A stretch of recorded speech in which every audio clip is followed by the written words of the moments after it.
आप सबको जय मसीह की। आज मैं फिर से पार्ट 2 लेके आई हूँ। परमेश्वर का अभिषेक भविचार के कारण नष्ट मत करो। हालेलुया। परमेश्वर ने जो आपके जीवन में अभिषेक किया है वो किसी भविचार के कारण, पाप के कारण, गाली के कारण और किसी भी अपने मन में ऐसी किसी बात के कारण जिससे परमेश्वर को दुख होता है, वो नाराज़ होता है, उसे ना लाएं और उसे अपने जीवन में उसका जो अभिषेक उसने दिया है उसे नष्ट ना करें। हालेलुया। तो हम सिमसोन के बारे में देख रहे थे, तो हम देखेंगे आज कि पहले सिमसोन ने क्या किया था। फलिस्तीसी लड़की जो थी उससे उसने शादी किया, और दूसरा फिर इसके बाद जब वो लड़की उसको फलिस्तीसियों ने क्या किया था कि आग में जलाकर उसके पिता और उसको मार दिया था। इस कहानी को हम पार्ट 1 में देखेंगे। और इसके बाद अब उसके बाद क्या हुआ कि सिमसोन फिर से गाजा में गया, और गाजा में एक वेश्या थी और उस वेश्या के फिर पीछे वो पड़ गया और बोला कि ये वेश्या अब उसको अच्छी लगने लगी और उसके साथ उसने अपना संबंध रखा। तो यहाँ पे हम देखते हैं 16 के न्यायियों 16 का एक वचन कहता है, तब सिमसोन गाजा को गया और वहाँ एक वेश्या को देखकर उसके पास गया। हालेलुया।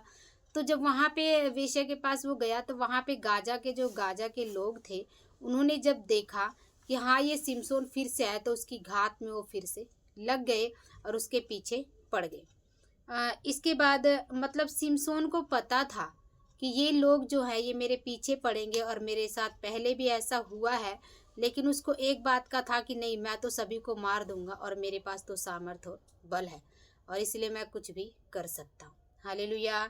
यहाँ पे 3 वचन क्या कह रहा है फिर से, परंतु सिमसोन आधी रात तक पड़ा रहा और आधी रात को उठकर उसने नगर के फाटक के दोनों पल्लों और दोनों भुजाओं को पकड़कर बेड़ों समेत उखाड़ लिया और अपने कंधों पर रखकर उन्हें उस पहाड़ की चोटी पर ले गया जो हेब्रोन के सामने। हालेलुया। मतलब परमेश्वर का बल उसके अंदर था और उसने उस किवाड़ों को उठा लिया था और वो पहाड़ की चोटी पर ले गया। परमेश्वर ने उसके जीवन में बहुत बल और सामर्थ्य दिया था, क्योंकि परमेश्वर ने कहा था कि ये मेरा नाज़ीर होगा। तो इसके बाद हम देखते हैं 4 वचन कहता है, इसके बाद वह सोरेक नामक घाटी में रहने वाली उस वेश्या का नाम दलीला था। दलीला नामक एक स्त्री से प्रीति करने लगा। वो क्या था, उसके अंदर एक भविचार की आत्मा थी जो कि वो हर बार भविचार में फंस जाता था। और हम देखते हैं सिमसोन का जीवन ही इस भविचार के कारण खत्म हो गया। तो हमें अपने जीवन में सावधान रहना है, क्योंकि इस बाइबल का एक एक वचन हमें ये सिखाता है कि हमें जीवन को कैसे जीना है। यदि सिमसोन ने ऐसा किया है तो हमें इस बात से सीखना है कि हम अपने जीवन में ऐसा ना करें, और यदि हम इसे जानते हुए भी ऐसा कर रहे हैं तो फिर परमेश्वर कहता है कि मेरे लिए दूसरी बार क्रूस पर चढ़ना आसान नहीं है। हालेलुया। वो दोबारा हमारे लिए क्रूस पर नहीं चढ़ेगा, क्योंकि परमेश्वर एक बार हमारे लिए क्रूस पर चढ़ा, मर गया, उसने हमारे पापों को उठा लिया और तीसरे दिन वो जिंदा हो गया। तो यहाँ पे इसके बाद हम देखते हैं परमेश्वर का वचन 6 वचन कहता है, तब दलीला ने सिमसोन से कहा, मुझे बता कि तेरे बड़े बल का भेद क्या है और किस रीति से कोई तुझे बांध कर दबा रख सकता है। हालेलुया। वो फलिस्ती लोग अब क्या हुए कि दलीला के पास आए और दलीला को बोला कि तू इससे पूछ कि इसके पास इतनी सामर्थ्य और बल कहाँ से आया है। ऐसा उसकी पत्नी के साथ भी उन्होंने किया था कि उसकी पत्नी को बोला था कि तू उससे पूछ और उसके ऊपर दबाव डाला था, और अब ऐसा इन्होंने दलीला के साथ भी किया, बोला कि तू इससे पूछ कि इसके अंदर शक्ति और सामर्थ्य कहाँ से आया है। अब उसने क्या किया, उसने फिर इससे 6 वचन में पूछा। अब वहाँ पे एक बात बोल रहा है कि किस रीति से कोई तुझे बांध कर दबा रख सकता है। तो सिमसोन का दिमाग कहाँ गया था, मुझे ये समझ नहीं आ रहा है कि सिमसोन जो है वो कोई उसको कह रहा है कि तुझे बांध कर किस रीति से रखा जाता है, और वो दलीला से प्यार कर रहा है। एक प्यार करने वाली स्त्री आपको ये पूछ रही कि तुझे कैसे बांधे, तुझे कैसे नुकसान पहुंचाए। इसके बाद भी उसकी प्रीति इतनी अंधी थी कि वो उससे प्यार कर रहा है और फिर भी उसके साथ रह रहा है। हालेलुया। इसके बाद हम वचन देखते हैं 16 का 15 वचन क्या कहता है। तो उसने क्या किया कि उसने अलग अलग, मैं बताऊंगी यहाँ पे, अलग अलग बहाने किए उसने दलीला के साथ। उसको बहाने की जगह उसको भाग जाना चाहिए था। पहली बार जो उसके औरत के साथ ऐसा हुआ, वो पलिस्तीस में ही औरत थी, और अब फिर वो गाजा और पलिस्तीस में अब फिर से आ रहा। उसको और कोई देश नहीं मिल रहा था, उसका अपना देश नहीं था। उसको ये समझ नहीं थी कि वो नाज़ीर है तो परमेश्वर की सेवा करे। यहाँ पे फिर क्या कह रहा है, पहली बार उसे बोला कि तुम मुझे तांतों से बांध दो, तब मैं मेरा बल घट जाएगा। दूसरा बोला कि नई रस्सियाँ से ले आओ बांधो तो मेरा बल घट जाएगा। तीसरा उसने बहाना किया उसको कि तुम मेरे जो 7 लटे हैं उनको तुम ताना बूंद दो और खूंटी में गाड़ दो, तब क्या होगा कि मेरे अंदर से बल खत्म हो जाएगा। मतलब उसको ये, वो इतना ज़्यादा अंधा हो गया था भविचार में, प्यार में, कि उसको ये नहीं पता कि ये औरत मुझे बांधना चाहती है, ये औरत मुझे नुकसान पहुंचाना चाहती है। इसके बाद फिर भी वो उसके प्यार में पड़ा हुआ है।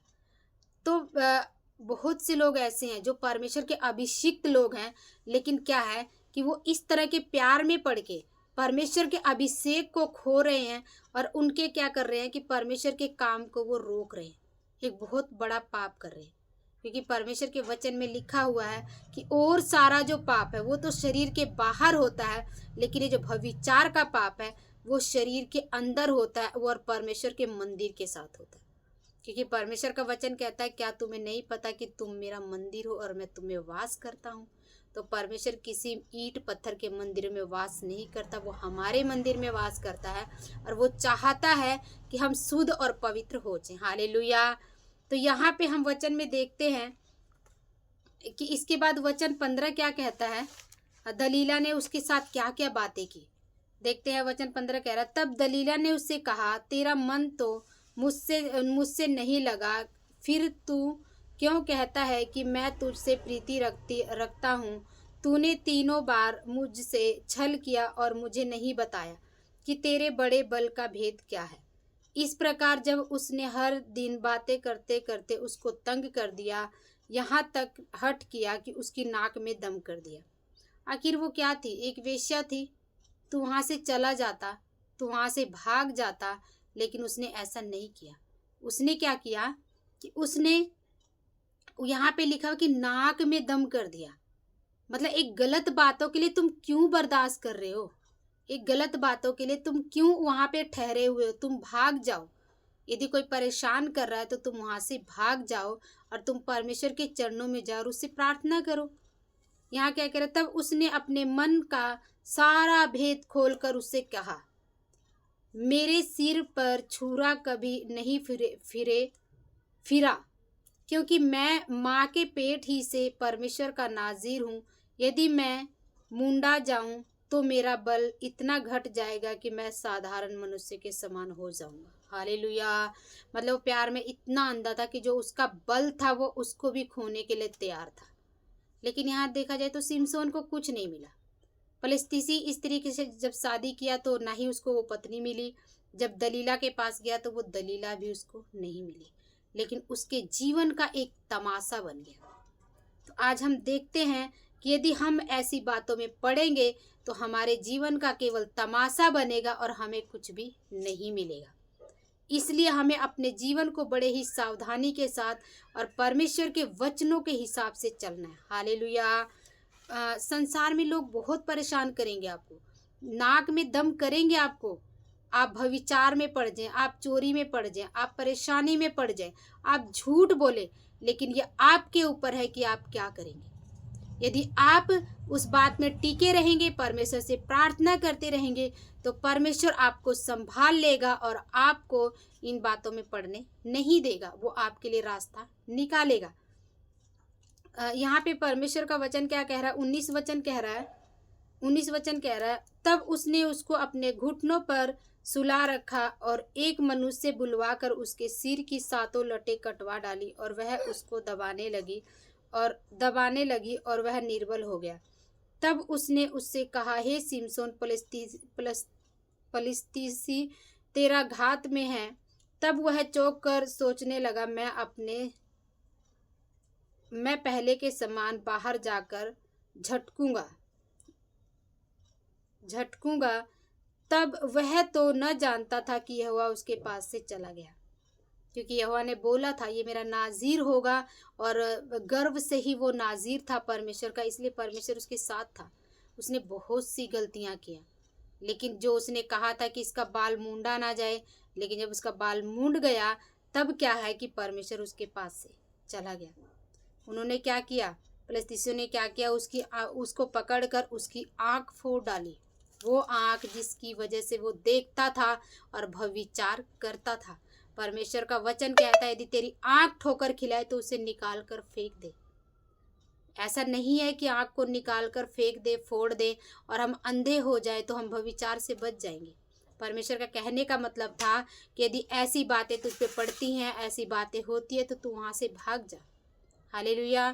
कह रहा, उससे गाजा को ले जाके पीतल की बेड़ियों से जकड़ दिया, और वह बंदी गृह में चक्की पीसने लगा, और उसके सिर के बाल मुड़ जाने के बाद फिर बढ़ने लगे। हालेलुया। उसने ये सारी परिस्थितियां अपने ऊपर न खुद लेकर आया था। वो परमेश्वर ने तो उसे नाजीर बनाया, उसे फिलिस्तीसियों के ऊपर अधिकार करने के लिए बनाया, लेकिन उसने ऐसा कभी भी नहीं किया। परमेश्वर की इच्छा को पूरा नहीं किया, लेकिन उसने भविचार में अपने सारे जीवन को उसने नाश कर दिया। यहाँ पे हम देखते हैं, इसका 23 वचन देखते हैं। तब फिलिस्तीसी के सरदार अपने वो लोग क्या करने लगे कि ये 23 का लास्ट में देखते हैं कि हमारे देवता ने हमारे शत्रु सिमसोन को हमारे हाथ में कर दिया। यहाँ पे हमारे जो परमेश्वर को उसने इतना नीचा कर दिया कि उनको लगा कि हमारे देवता ने हमें, मतलब सिमसोन के हमारे हाथ में कर दिया, लेकिन ऐसा नहीं था। सिमसोन जो था अपने भविचार के कारण, अपने मौज मस्ती के कारण वो उनके हाथों में पड़ गया था, और वो शैतानी काम कर रहा था ना। भविचार करना प्रभु के प्रति ये विरोध है, और उसे वो शैतानी काम कर रहा था, इसलिए वो उनके हाथ में पड़ गया और वो तमाशा बन गया था। क्योंकि वचन में क्या कह रहा है, वचन 25 वचन कह रहा है, 25 वचन, तब उसका मन मगन हो गया, और तब उन्होंने कहा, सिमसोन को बुलवा लो कि वह हमारे लिए तमाशा करे। बाद में केवल तमाशा ही बनेंगे। यदि ऐसी बातें अपने जीवन में करेंगे तो तमाशा के सिवा और कुछ नहीं बनेंगे। केवल हमारे जीवन में तमाशा ही रह जाएगा और कुछ भी नहीं रह जाएगा। हालेलुया। अब उसने क्या किया कि हम आगे यदि इसमें पढ़ते हैं तो उसने उसको खंभे के साथ बांध दिया था उसके दोनों हाथों को। यहाँ 28 वचन में क्या कह रहा है, 28 वचन में क्या कह रहा है, तब सिमसोन ने यह कहकर यहोवा की दुहाई दी। हमारा परमेश्वर इतना दयालु है ना कि आप जितनी मर्जी गलती कर लो, लेकिन परमेश्वर को जब आप पुकारोगे ना, परमेश्वर सुनेगा। इसका मतलब ये नहीं है कि हमें लाइसेंस मिल गया है कि हम गलती करते रहे और परमेश्वर को पुकारते रहे। नहीं, हमें अपनी गलती को छोड़ना पड़ेगा, तौबा करना पड़ेगा। परमेश्वर का वचन क्या कह रहा है, सब सिमसोन ने यह कहकर यहोवा की दुहाई दी, हे प्रभु यहोवा मेरी सुधि ले, हे परमेश्वर अब की बार मुझे बल दे कि मैं फिलिस्तीसियों से अपनी दोनों आँखों का एक ही पलटा लूँ। मतलब मेरी दोनों आंखें जो इसने फोड़ दी है, अब वो अंधा हो गया था। उसके बाद भी क्या है, वो परमेश्वर से प्रार्थना करा और परमेश्वर ने उसे फिर से बल और सामर्थ्य दिया। परमेश्वर ने उसके जो नाजीर बोला था बाल कटने के बाद भी, दोबारा फिर से परमेश्वर ने उस पर दया किया, उसकी प्रार्थना को सुना और उसे सामर्थ्य दिया। हालेलुया। यहाँ कह रहे, तब सिमसोन ने उन दोनों बीच वाले खंभों को उससे घर संभला हुआ था पकड़कर एक पर तो दाहिने हाथ से और एक पर बाएं हाथ से बल लगा दिया, और सिमसोन ने कहा, फिलिस्तीसियों के संग मेरा प्राण भी जाए। हालेलुया। यदि यहाँ पे सिमसोन यदि ये बोल देता ना कि प्रभु तू मुझे बचा ले, तो परमेश्वर उसको बचा लेता। परमेश्वर उसको नहीं छोड़ता, लेकिन उसने क्या किया, वो हार गया और उसने बोला कि परमेश्वर मैं भी इसी में मरकर ख़त्म हो जाऊं। तो हमें ऐसा नहीं करना है। सिमसोन शुरू से ही लेके अब तक उसने कोई भी ऐसा काम नहीं किया था कि जिससे उसकी बड़ाई हो सके। उसको परमेश्वर ने इजराइलियों को छुड़ाने के लिए किया था, उसने लास्ट में छुड़ाया। लास्ट में मतलब सारे लोग जो उसके फिलिस्तीसी काफ़ी लोग मारे गए थे, लेकिन वो जो छुटकारा परमेश्वर चाहता था ना, वो छुटकारा वो नहीं दे पाया। परमेश्वर के काम को वो नहीं कर पाया। यहाँ पे यदि वो प्रार्थना करता कि प्रभु तू मुझे बचा ले, तो परमेश्वर उसको बचा लेता। लेकिन यहाँ पे सिर्फ उसने 2 बार प्रार्थना किया है।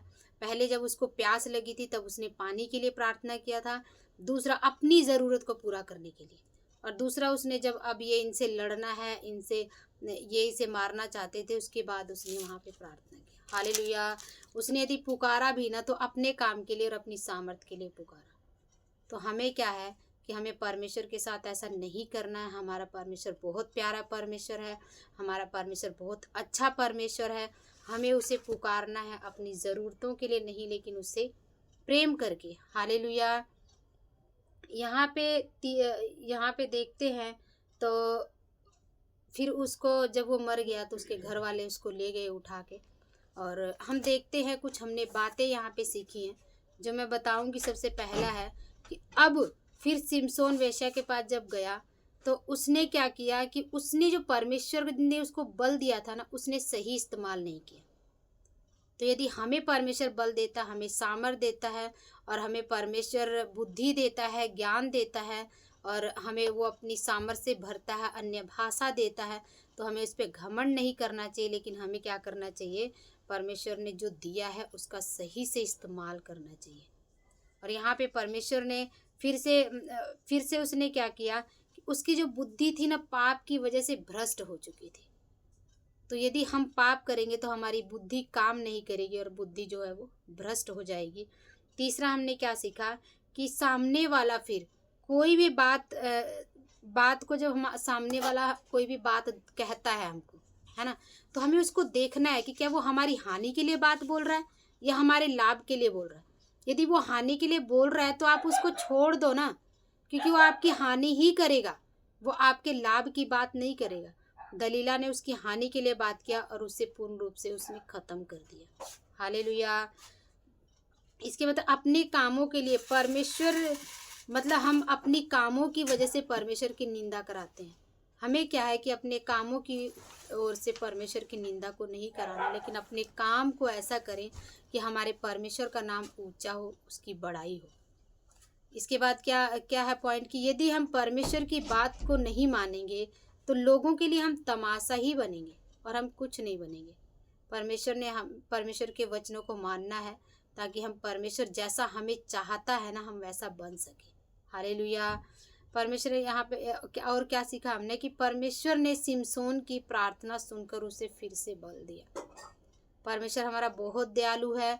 आप कितनी भी आपने गलतियां किया है, यदि आप इस वचन को सुन रहे हैं तो आज परमेश्वर के चरणों में घुटने टेकें और परमेश्वर से प्रार्थना करें और परमेश्वर क्षमा कर देगा। क्योंकि परमेश्वर ने सिमसोन को भी क्षमा किया और फिर से उसे बल और सामर्थ्य दिया। और यदि वो परमेश्वर से क्षमा मांग लेता ना और परमेश्वर को बोल देता प्रभु मुझे फिर से जीवन दे, तो परमेश्वर उसको जीवन देता, उसकी आंखों को भी ठीक कर देता। लेकिन उसने ऐसा नहीं किया। लेकिन आज हमारे पास मौका है। हमने जितना मर्जी पाप किया हो, जितनी मर्जी गलतियां किया हो, यदि परमेश्वर के सामने आए और उसको बोले प्रभु तू हमें क्षमा कर दे और हमें फिर से बल और सामर्थ्य दे, तो परमेश्वर फिर से बल और सामर्थ्य देगा। यदि किसी के जीवन में भी परमेश्वर की सामर्थ्य आई है या किसी भविचार के कारण आपने उस सामर्थ्य को खत्म कर दिया है, बर्बाद कर दिया, तो परमेश्वर आज आपको फिर से आवाज़ दे रहा है कि आओ और मेरे से फिर से अपनी सामर्थ्य को लो, अपनी गलतियों को छोड़ो। और परमेश्वर क्या करता है, उस गलतियों को कहता है कि मैं हिम की तरह धोकर अपने लहू के द्वारा श्वेत कर दूंगा, और परमेश्वर उस पाप को पीछे फेंक देगा, फिर याद नहीं करेगा। इसलिए आज मौका है कि परमेश्वर के चरणों में घुटने टेके प्रार्थना करें कि परमेश्वर तू हमें क्षमा कर दे। जो भी इस वीडियो को देख रहा है प्रभु आप लोग को बहुत आशीष दे। यदि किसी ऐसे बंधन में है तो परमेश्वर आपके बंधनों को छुड़ाए और आपको आज़ाद करे।